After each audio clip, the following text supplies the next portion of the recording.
All right, welcome to Sparks, Nevada, site of the Tesla Gigafactory and our Tesla semi-truck factory as well. So, yeah, I can't believe it's been 5 years. We unveiled the Tesla Semi 5 years ago. It's been a lot that's happened since then, to say the least. But we're incredibly excited tonight to actually deliver our first production Tesla semi-trucks.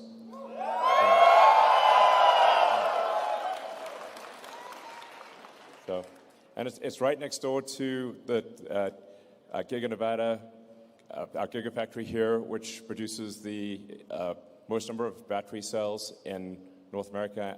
It produces our drive units and battery packs. And yeah, so I'd just like to just start off by giving a big hand to the Tesla Gigafactory team and the Tesla semi-truck team. It's like...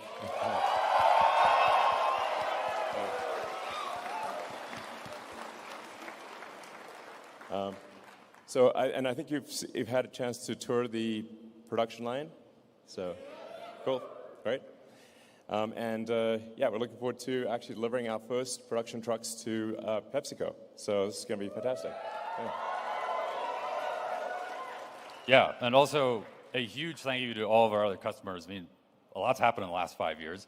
And our customers have been super loyal and supportive and stuck with us and been a huge part of our development. And we're excited to show everything that we've been doing off to everybody tonight. Yep. Great. So let's get started. Yeah, yeah, sorry for the delay.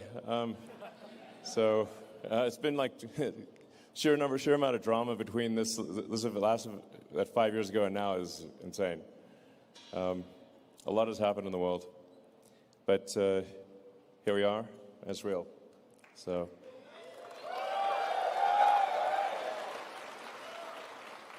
yeah, we threw a great party a few years back, and trying to do a similar thing here tonight.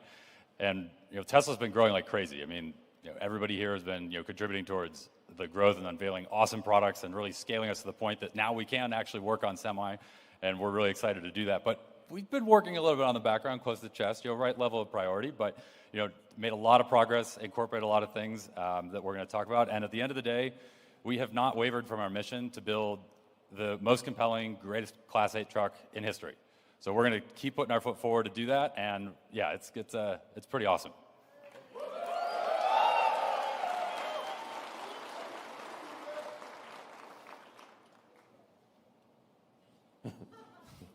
So people might wonder why build a semi-truck? Because if you look at the actual unit volume, it's small compared to passenger vehicles. So for passenger vehicles, there's on the order of almost 100 million that are sold every year, and whereas semi-trucks, it's like for 400,000 or 500,000. Not even, yeah. It's a couple 100,000 Class 8 trucks a year. Globally. Yeah. Or no. Sorry, that's U.S. Yeah. So in the U.S. there's called like 15 million passenger vehicles and a couple 100,000 semi-trucks. So it seems like a small percentage, but it's actually 20% of U.S. vehicle emissions because you've got a huge vehicle and it's being driven all the time.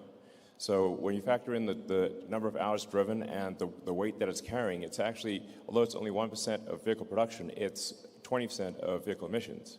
And it's over a third of all the particulate emissions. So from a sort of health standpoint, particularly in like cities, this is a huge impact, like it's gigantic. So that's why we're doing it, So, yeah.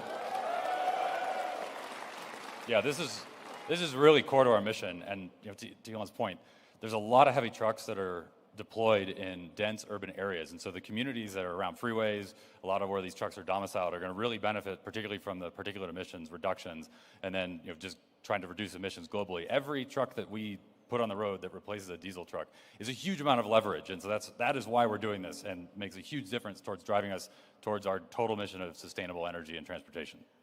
Yeah, I think maybe a lot of people don't realize it's actually quite unhealthy to be living next to a highway with diesel trucks, FYI. So being able to make them electric is just going to be just in addition to sort of climate change and global warming matters. It's also quiet, and it's going to improve the quality of your air, and it will actually just fundamentally improve the health of people living near freeways, which is obviously a super big deal. So, yeah, if anybody's been woken up at a noisy truck delivering in the morning, the quiet will definitely be very welcome. I know I will appreciate that. Yeah. So we're aiming to cover all major forms of transport. It's just consistent with the Tesla mission, because sometimes they get asked, like, well, shouldn't Tesla just produce fast cars or premium cars or whatever? It's like, but what's our actual mission? Our actual mission is to accelerate the advent of sustainable energy. So that's why we're making this wide range of cars that don't really make sense from a brand standpoint, I guess, traditionally, but they make total sense when you consider what's the mission of the company. The mission of the company is to accelerate sustainable energy, and so it's super consistent with that goal, and really a crucial piece of the puzzle, and that's why we're doing it. Yeah, and I mean, Elon, you first laid this out in Master Plan Part 2, and now we're here to actually make it happen, and everything from the mission side, along with reducing the cost of cargo transport, and also make it fun. I mean, we want to make the truck an awesome driving experience, make it kick ass for the drivers. Yeah, I mean, it looks sick. I mean, look at that thing.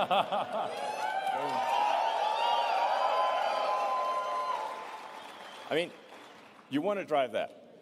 I mean, that thing looks like it came from the future. It drives like it's like driving a Tesla, literally. It's fun. It looks awesome. And there's actually a big shortage of drivers, and so if you're a truck driver and you want the most badass rig on the road, this is it.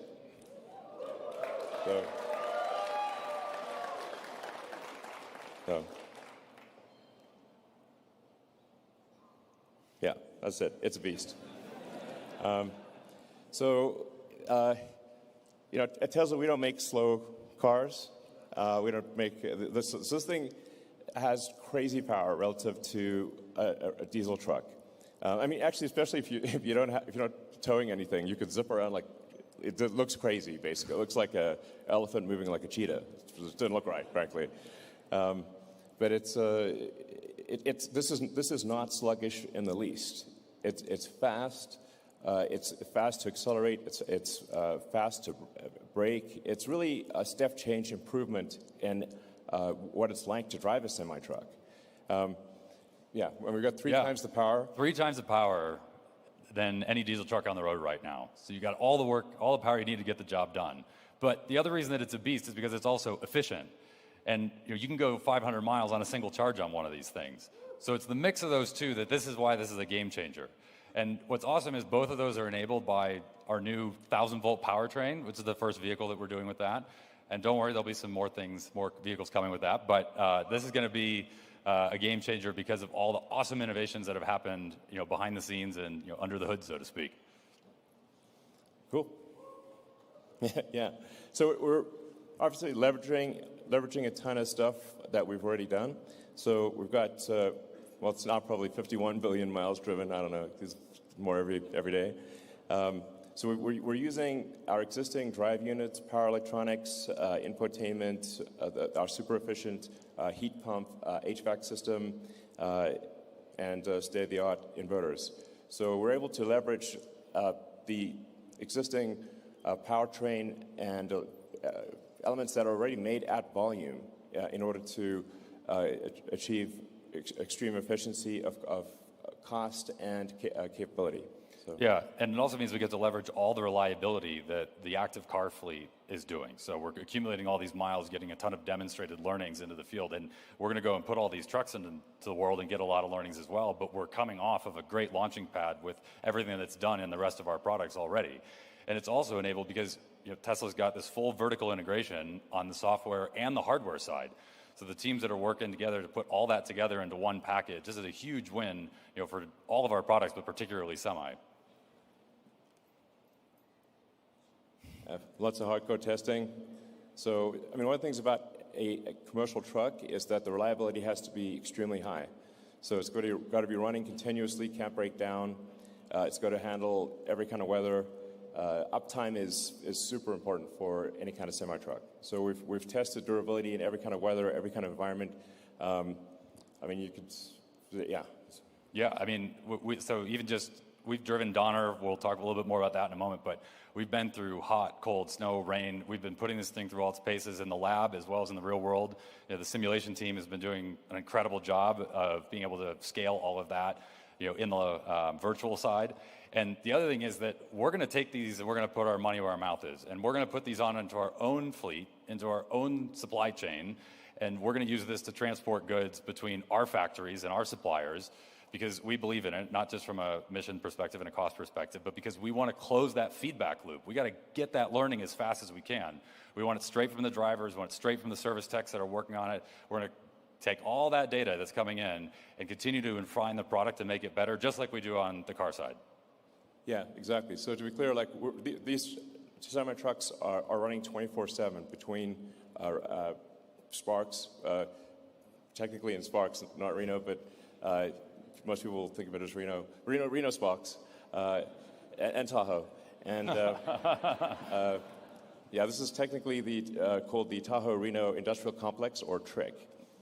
Now there's an interesting backstory about why it's called that. Very. Yeah. So, anyway, Tesla using the trucks continuously day and night between here and Fremont and back again is going to be a great test of the vehicle and will give us a great feedback loop for continuing to improve the product. So my click is sort of not working. There we go. All right. So yeah, we've got a tri-motor powertrain system. So we're using the carbon overwrap sleeve. So essentially, we're using the plaid Model S, Model X powertrain, but we're actually enabling the two of the drive units to actually disconnect. So that they're not free spinning, so the efficiency is actually much greater in cruise. Yeah, this is really unique. I mean, we're going with a tri-motor system. One of them is constantly engaged, so that's for maximum efficiency. You're getting on a highway, that's doing the bulk of the work, and it's operating at the peak efficiency point of the entire drivetrain. And then the other two units are for torque and acceleration. So when the driver needs it to get their job done, whether that's getting out of a loading dock or it's on the road, they need to pass somebody, you're tackling a grade, you have the torque and power to do it. And the cool thing is that these are clutched automatically, so no driver input needed, but it's also seamless.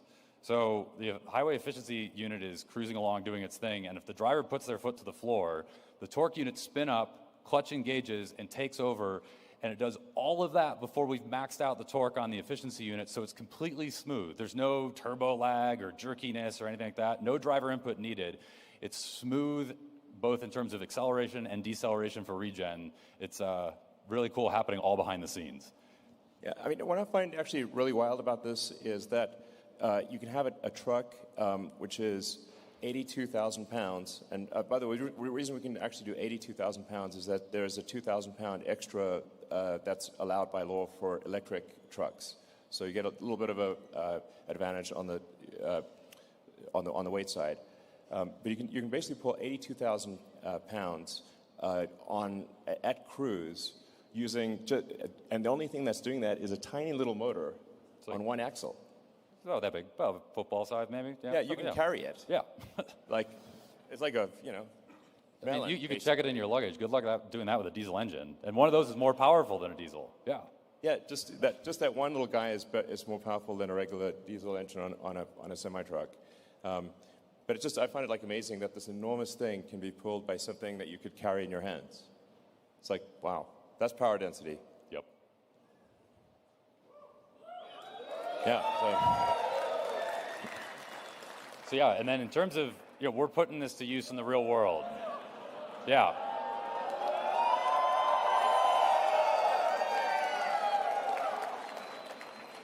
So that truck's clocking it at 82. That's weighing 82,000 pounds. And when you see that pass shot again, you'll notice that speedometer is climbing. We're going 6% and accelerating up that grade.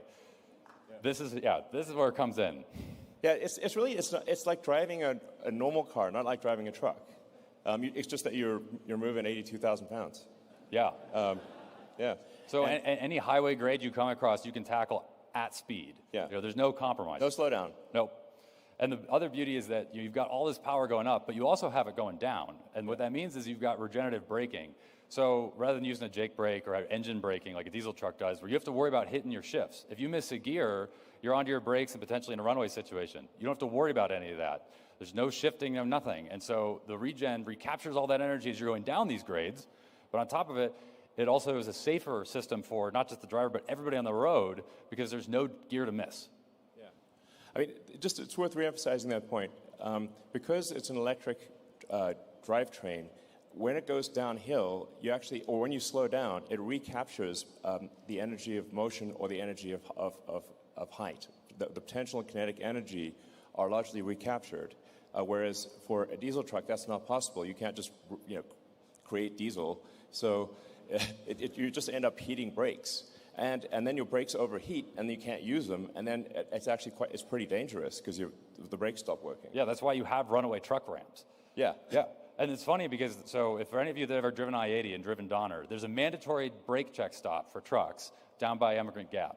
We've done this, and it's really funny because we'll go over the grade, we'll come down, and we just kind of pull to the side, and we're like, well, there's nothing to check. We've never used the things, and we just keep driving. Yeah. Yeah. And we get to the bottom of the hill, we have cold brakes. Yeah. That's like mind-blowing in the trucking world. So it's like insane, basically.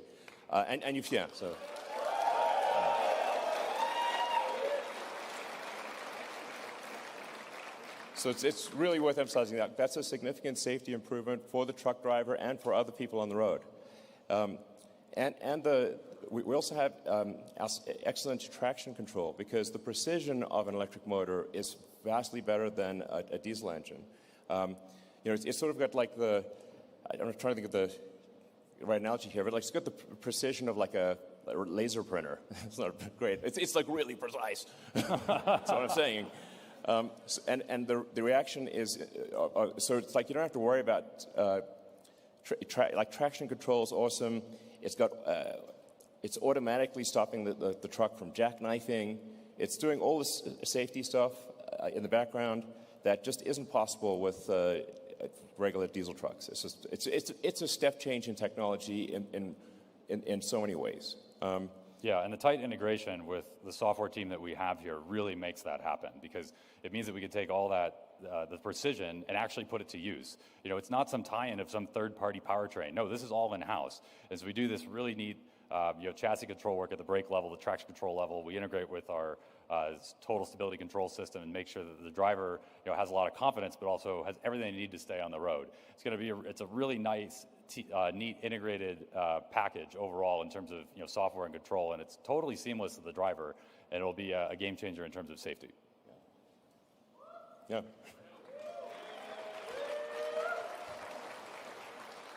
So we talk power. You want to talk efficiency? Yeah, absolutely. So some people out there say it can't be done. I don't know who might say that, but I've heard rumors. So we just did it. Yeah.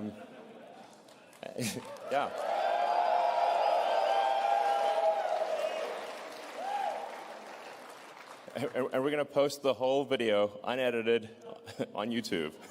Yeah. And no jump cuts. Yeah. And this wasn't, some ultra clean, precise test track simulation or something where we, shut down a road. Nope. This is real world. This is over Grapevine. This is with traffic. This is true 500 miles. We were loaded just under 82K. No special aero treatments. Yeah. Truck came off the line, shook it down, made it run. That's it. Yeah, there was like no fast moves here. Nope. So to be clear, it's not like, what tricks did they pull? There are actually a whole bunch of tricks we could have pulled and didn't. Like as Dan said, like no special aero treatment. And by the way, we should mention there was no charging. Like we charged the truck. We didn't stop to charge. Single driver. One charge. Exactly. Yeah. Good point. Minor detail. Yeah. So it's not like 500 miles, like with no load, with special aero and special everything. It's like fully loaded, going from the Bay Area, we actually had to like go a bit north to get to, actually add to get to 500 miles because you get, LA to the Bay Area is less than that. Well, we went all the way to San Diego here, so we stretched out on the southern end, and I mean, do you want to see on the video? I mean, we have the proof. Absolutely. So it's only 8 hours long. So yeah, buckle in. Don't worry, we brought lots of snacks. Yeah. But yeah, standard trip. Down the 5, up Grapevine, through LA, traffic, construction. We got the bypass on the way station, but running full 80 or just under 82, full deliveries, nothing to hide. Yeah. So. Yeah, real world. It's He did take one restroom break for. There is a required mandatory 30-minute break within the first 8 hours of operation. Okay. Took a small restroom break, but that was it. Yep. All right. Cool.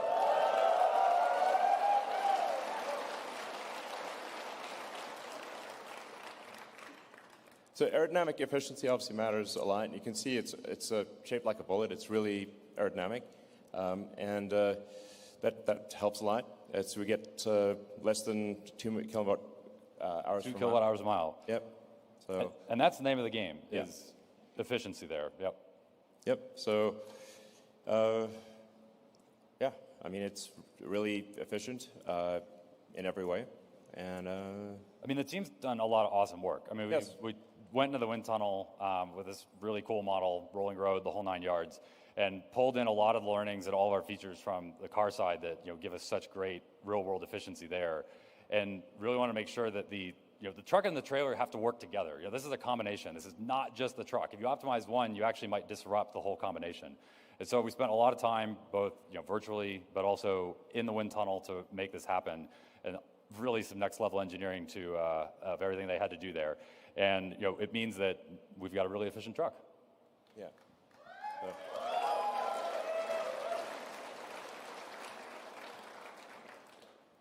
As I said, it's as easy to drive as a Model 3. So it's like with basically no training, you can drive this. You have to think bigger when you're driving it. But it's not hard to drive. It's really easy. And we put the seat in the center for max visibility, low floor. You can stand up in the cabin. Yeah, and that's actually like a really big deal. I mean, you're a tall guy, Elon. You're able to stand up just fine. And nice thing is that if you're a truck driver and you're out during the day and it's cold, it's snowy, whatever, you can get in and this isn't a sleeper cab. This is a day cab. You can still stand up and you can shed your jacket, put it on the wall, all in the comfort. You can put your coveralls on while in the cab. So if you have to go do a dirty job, you can do that comfortably as opposed to being out in the elements. So that's, that level of space is unheard of. And we were able to do that with some pretty innovative packaging. And on top of it, there's plenty of cargo storage, for drivers that need to bring any tools, other equipment along. And not to mention, we've got the plugins, the wireless charging, everything they need on the electronic side as well. Yep.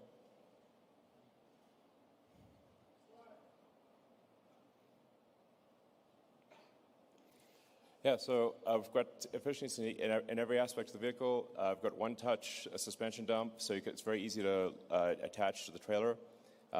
It saves time and money. The fleet's more efficient, and the driver's home sooner. Yeah, I mean, really, we're trying to extend the idea of this efficiency from not just while you're on the road, but into the yard as well. That's before and after the truck has done its job on the road, because that means that drivers at the end of the day are spending less time at the yard and they're getting home earlier, and it makes their lives easier. We got a light test that's easy to execute, helps with compliance. There's all these little things that the design team really spent their time researching. They did ride-alongs, they studied, they did all this work. It was really cool to watch them put. I think they even took a bunch of the various cups and put them in CAD, and you'll see them put them in various cup holder sizes and places. They'll mock up a bag. They'll do all kinds of neat stuff to understand how a driver works throughout the day, and it means that they'll have a more efficient experience overall. Yeah. Great.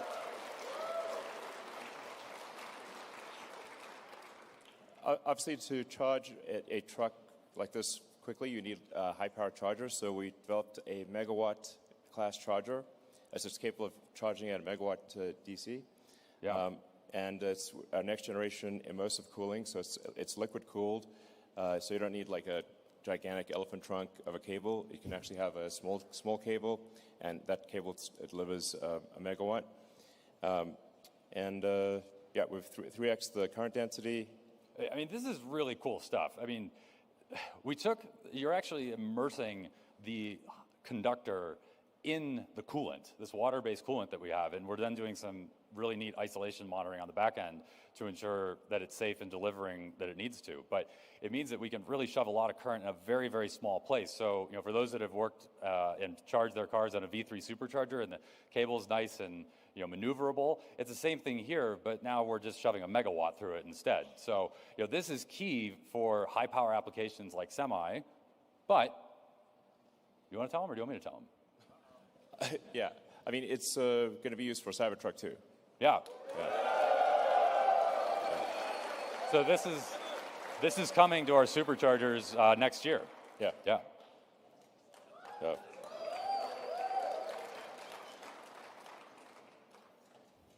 So the future of transport obviously requires a sustainable energy infrastructure. So you've got to have all aspects of the energy question answered. Sustainable power generation, then you've got to store the power, and then you transfer the power to the vehicle. So the three pillars of a sustainable energy future are sustainable power generation with solar and wind. I'm actually a fan of nuclear, which we should support. And geothermal and many others, but things that are sustainable long term, but things like wind and solar are intermittent, so you have to have the battery pack to store the energy, so when the wind doesn't blow and the sun doesn't shine, you still have energy, and you can also buffer the power so you're not overloading the grid with spike loads. Yeah, and our semi-customers are actively deploying this today, and we're working with them so that they have the pathway to get towards 100% sustainable future. But we have all of this at our disposal, commercial solar and Megapack. And the Megapack is great because not only can it do things like peak shaving or some of the other energy modulation, but it also provides a form of redundancy and backup. I mean, if we're going to ask a fleet to take on these trucks and run them, they need to ensure that they're going to be able to charge them and keep their fleet running in the event of a power outage. And that's one of the things that we can do with the Megapack on site as well. All right. So, and post deliveries are now. Yeah.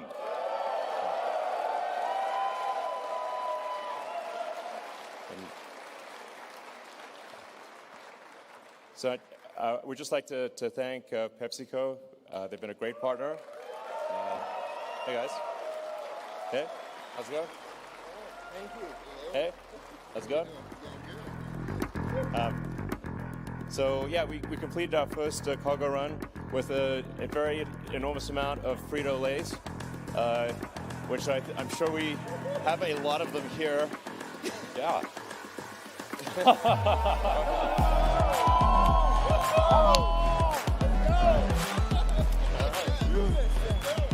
All right.